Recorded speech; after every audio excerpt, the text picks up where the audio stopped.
I used to believe that love meant giving everything you have.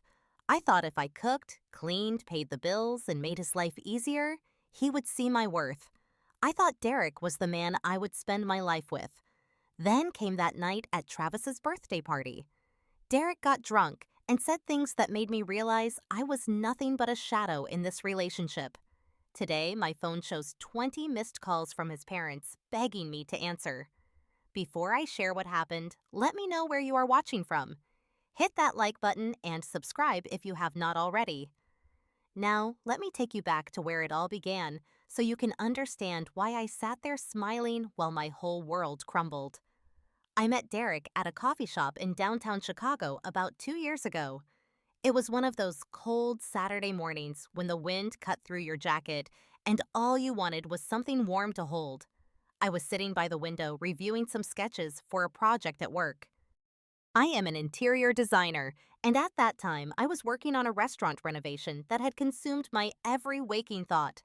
Derek was sitting a few tables away. His laptop was open, but his eyes kept drifting toward me. I pretended not to notice, but there was something about the way he looked at me that made my heart beat a little faster. After about 20 minutes, he walked over with that confident smile of his. "That coffee looks like it has seen better days," he said, nodding at my half-empty cup. "Can I get you a fresh one?" I laughed. It was such a simple line, but the way he delivered it made me feel like we had known each other for years. I said yes, and that was the beginning of everything. Those first few months were magical. Derek was attentive in ways I had never experienced before. He remembered the little things like how I preferred my eggs scrambled with cheese or how I always needed to read before bed. He sent flowers to my office on random Tuesdays, not because it was a special occasion, but because he said he was thinking of me. My coworker Margot raised her eyebrows when the first bouquet arrived. "He seems almost too perfect," she said, half joking. I waved her off. "You are just not used to seeing a good guy." Derek talked about the future constantly. He wanted to buy a house in the suburbs, have kids build a life together. He would look into my eyes and say things like, "You are the best thing that ever happened to me, Lucienne." And I believed him. I believed every word because I wanted to. Because after years of dating men who could not commit, who disappeared after a few months, Derek felt like a gift. After 8 months of dating, Derek suggested I move into his apartment. It was in a nice part of the city, close to my office, with big windows that let in the morning light. The rent was higher than what I was paying for my old place, but Derek assured me he would cover most of it. "You just chip in a little," he said. "We are a team, remember."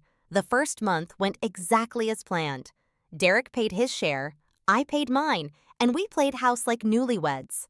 I cooked dinner most nights because I enjoyed it, and Derek would do the dishes. We watched movies on the couch, tangled up in each other, and I thought this was what happiness felt like.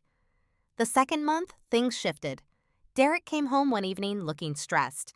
He said sales at his company were down, and his commission check was smaller than expected. He asked if I could cover a bit more of the rent just temporarily. "Of course," I said. We are a team. By the third month, I was paying nearly all of it. Derek always had a reason. The market was slow. His manager was difficult. He was investing in online courses to improve his skills, which cost money, but would pay off eventually. Every time I tried to bring up finances, he would get defensive. "Why are you so obsessed with money?" he would snap. "I thought you loved me, not my wallet." I felt guilty for even asking. So I stopped asking. I told myself this was just a rough patch. Every couple goes through hard times.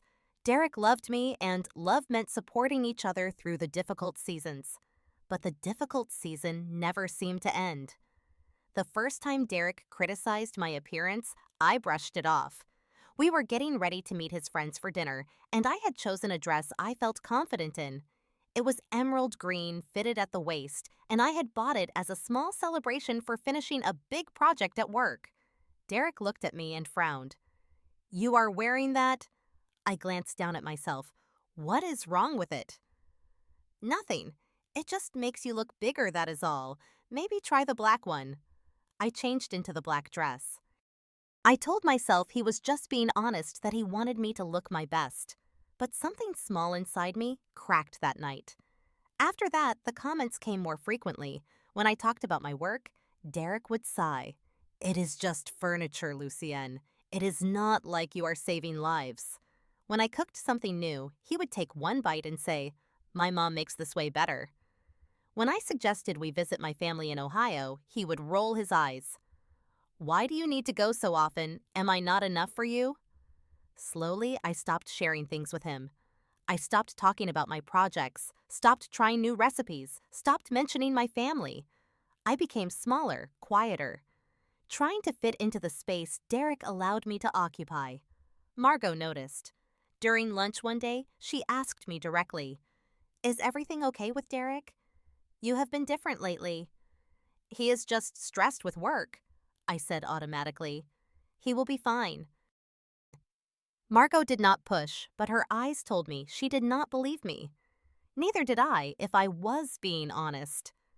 A year into living together, I had become Derek's full-time support system in every possible way. I paid the rent, I paid the electricity and water bills, I paid for groceries. Derek contributed nothing financially, but he always had justifications ready. I am investing in myself, he would say, gesturing at his laptop where some online business course played. This is going to make us rich someday. You just have to be patient. Patience. That was the word he used whenever I felt frustrated. Be patient. Trust the process. Support your man. The housework was entirely my responsibility, too. Derek did not cook, did not clean, did not do laundry. When I asked him to help with the dishes, he laughed. Come on, you are way better at this stuff than me. I will just mess it up. So I did it all.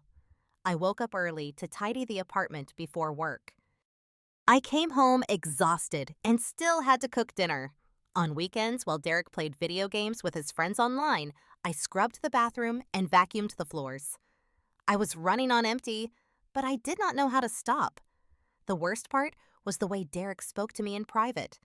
His words had become weapon-sharp and precise, designed to make me feel worthless. One evening, I came home excited about a project I had landed. It was a boutique hotel renovation, the biggest opportunity of my career so far. I could not wait to tell Derek. That is nice, he said without looking up from his phone. But it is just decorating rooms. Anyone could do that. Another time, I bought a new blouse for a work presentation. I thought the color looked good on me, a soft coral that brightened my complexion. Derek glanced at me and smirked. Are you sure you want to wear that? It kind of highlights your arms. Maybe hit the gym more before wearing sleeveless things. I returned the blouse the next day. His criticisms extended to my relationships too. Margot had invited me to her birthday dinner, and I was looking forward to it. But Derek did not like Margot. She is too nosy, he said, always asking questions about us. I do not trust her. I went to the dinner anyway, but I left early because Derek kept texting me, asking when I would be home. When I got back, he was cold and distant for the rest of the night. My brother Julian called me from Ohio regularly. He could sense something was wrong even through the phone. You sound tired, Luce. Are you okay? Is Derek treating you right? Everything is fine, I assured him. I am just busy with work. Julian did not push, but I could hear the worry in his silence. About a week before the party, Derek told me Travis was having a birthday celebration. Travis was Derek's closest friend, a loud guy who worked in finance and thought he was funnier than he actually was.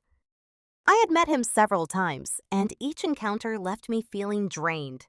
He and Derek's other friends had a habit of making jokes that were not really jokes, comments about women that made my skin crawl. Do I have to go? I asked carefully. Derek's expression darkened.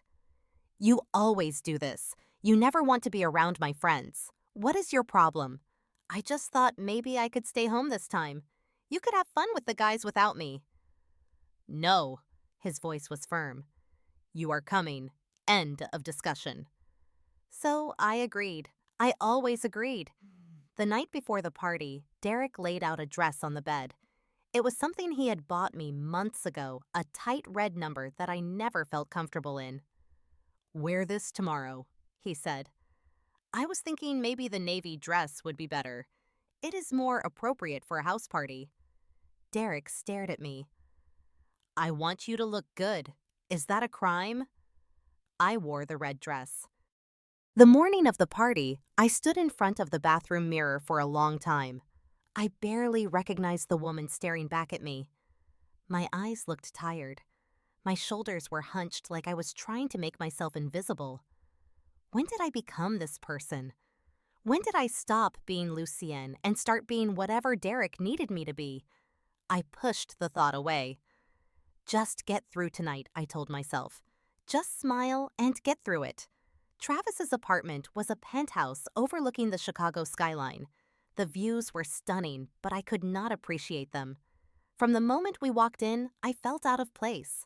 The music was too loud, the laughter too sharp, and everywhere I looked, people were drinking like it was their last night on Earth. Derek grabbed a beer immediately.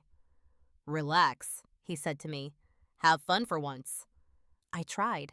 I made small talk with a few people, asked polite questions about their jobs and lives. Most of them barely looked at me, more interested in the next round of drinks than in conversation with their friend's girlfriend. The only person who seemed genuinely kind was Kendra. She was dating Travis, which surprised me because she seemed so different from him. Quiet, thoughtful, with warm brown eyes that actually focused on you when you spoke. "Are you okay?" she asked softly when we found ourselves near the snack table together. "You seem tense." "I am fine," I said with a practiced smile. "Just tired." Kendra nodded, but something in her expression told me she understood more than I was saying. 2 hours into the party, Derek was drunk. Not just tipsy, but full-on drunk. His eyes were glassy, his words slurred, and his voice had gotten progressively louder. He was holding court in the living room, surrounded by Travis and a few other guys, all of them laughing at something. I was standing nearby, nursing a glass of water, counting the minutes until we could leave. Then Travis asked the question that changed everything. "So, Derek, how is living with your girl?" Derek laughed that loud, obnoxious laugh that I had grown to hate. He looked directly at me, and for a moment I thought he might say something sweet, something that would make me forget all the bad times. Instead, he said, "Living with her man? It is like having a maid. She cooks, she cleans, she pays the rent." A few people chuckled nervously. I felt like someone had poured ice water down my spine. "Honestly," Derek continued, clearly enjoying the attention, "she is basically a maid with benefits, good for scrubbing toilets and paying bills." More laughter. My face burned with humiliation. Travis leaned in, grinning. "But is she fun, though?" Derek shook his head dramatically. "Too boring for anything else. Seriously, she just works, comes home, cleans, and goes to sleep. That is her whole life. Exciting, right?" The room erupted in laughter. I stood there frozen, watching the man I had given 2 years of my life to mock me in front of 20 strangers. I saw Kendra across the room, her hand over her mouth, her eyes wide with shock. Something inside me snapped. Not dramatically, not loudly. It was more like a quiet click, a lock finally sliding into place. I turned and walked toward the door. My purse was on a table nearby. I just needed to grab it and leave. I would figure out the rest later. But Derek saw me. Even drunk, he was watching. "Where do you think you are going?" he called out. I kept walking. My hand was on my purse when he grabbed my wrist. His grip was tight, almost painful. "Let go," I said quietly. "I want to leave." Derek yanked me back toward the group, his fingers digging into my skin. "Sit down," he shouted. Then he turned to his audience, still holding my wrist like a trophy. "Look at this, guys. She does not even have the guts to walk away. Pathetic, is she not?" More laughter. Travis was practically crying with amusement. Derek snatched my purse from my hand and waved it in the air. What are you going to do without this? Call an Uber? With what money? He positioned himself between me and the door, blocking my exit. Everyone was watching now, some with amusement. Others with the uncomfortable silence of people who know something is wrong but do not want to get involved. I looked around the room, at the laughing faces, at the averted eyes, at Derek red-faced and triumphant, waiting for me to cry or beg or make a scene. And then I did something that surprised everyone, including myself. I smiled. I walked calmly to an empty chair and sat down. I crossed my legs, folded my hands in my lap, and waited. Derek looked confused for a moment, thrown off by my lack of reaction. "See," he said to his friends, though his voice was less certain now. "She knows her place." But my smile was not surrender. It was decision. Sitting in that chair, surrounded by people who saw me as nothing more than a punchline, I made a choice. I would wait for this night to end. And then, I would end everything else. The ride home was silent. Travis had called an Uber for us because Derek was too drunk to stand straight, let alone drive. Derek passed out the moment we got into the car, his head lolling against the window, snoring softly. I sat as far from him as possible, staring out at the city lights blurring past. When we got to the apartment, I half-dragged Derek to the bedroom. He collapsed onto the mattress without even taking off his shoes. Within seconds, he was snoring again, completely unaware of the earthquake that had just destroyed our relationship. I did not sleep that night. I sat in the living room in the dark thinking. For the first time in 2 years, I saw my situation clearly. I was not in a partnership. I was in a prison that I had helped build bar by bar, excuse by excuse. Around 3 in the morning, I opened my laptop. I searched for apartments, something small, something I could afford on my own. And I could afford it. I had always been able to afford it. I was the one paying for everything anyway. I found a studio apartment available for immediate move-in. It was smaller than what I was used to, but it had big windows and a tiny balcony. It felt like freedom. I texted Margot, "I need your help tomorrow. I am leaving him." Her reply came within minutes, even at that hour. "Finally, I will be there. Just tell me when." The next morning, Derek was still unconscious, battling what I imagined was a vicious hangover. I moved quietly through the apartment, gathering my things. My clothes, my books, the few decorations that were actually mine. It did not take long. I realized with a pang that most of what filled this space belonged to Derek. I had slowly erased myself from my own life. Margot arrived at 9 with her SUV. She did not say much, just helped me carry boxes down to the car. When we had loaded everything, she looked at me with something like pride. "You should have done this a long time ago," she said. "I know," I replied, "but I needed to see it for myself.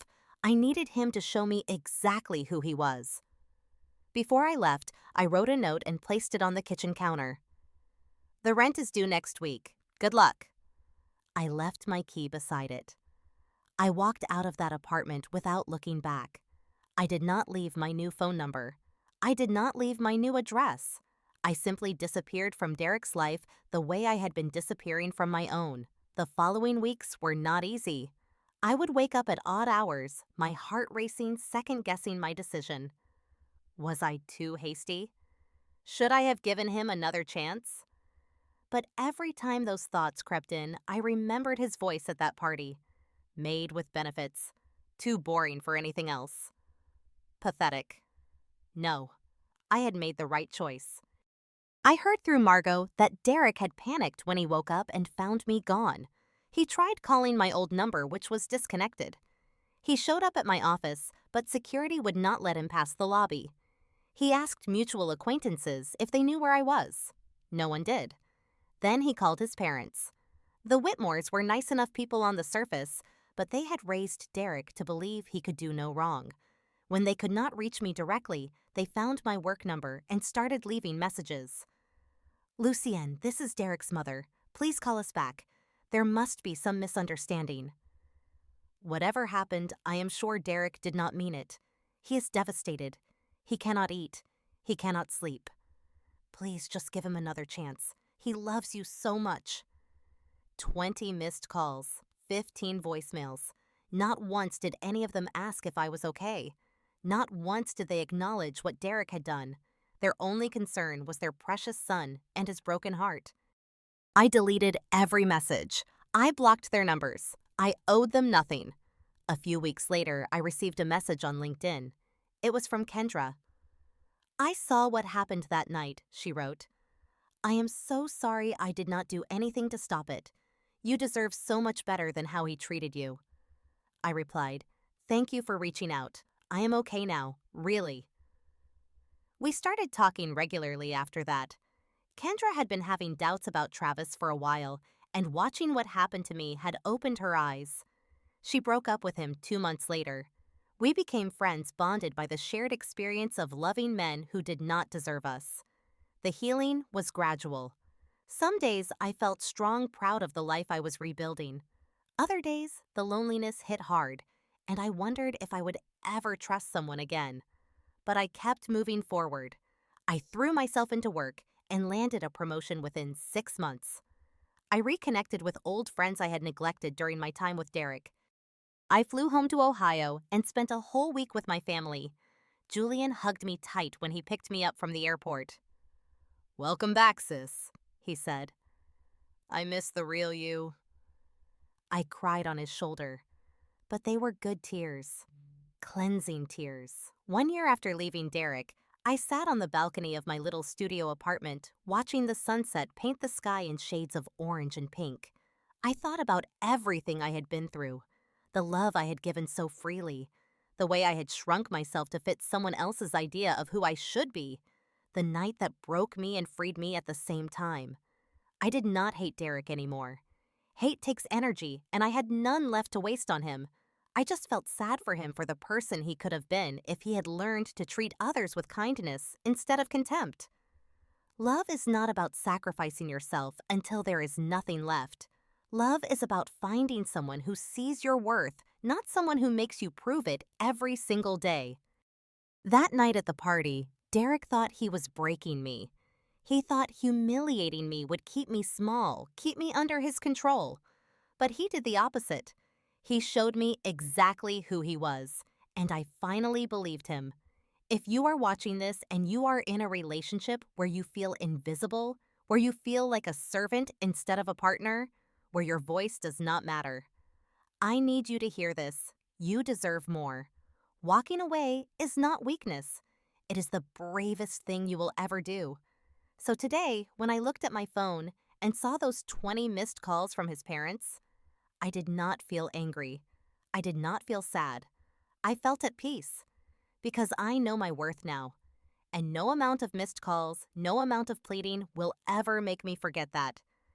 Have you ever had a moment that completely changed how you saw yourself or your relationship? I would love to hear your story in the comments below. If this resonated with you, please give it a like and share it with someone who might need to hear it. Subscribe if you want more stories like this one. Thank you for watching. Thank you for listening. And most importantly, thank you for being here. I hope you always remember that you are worthy of love that lifts you up, not love that tears you down. Take care of yourself.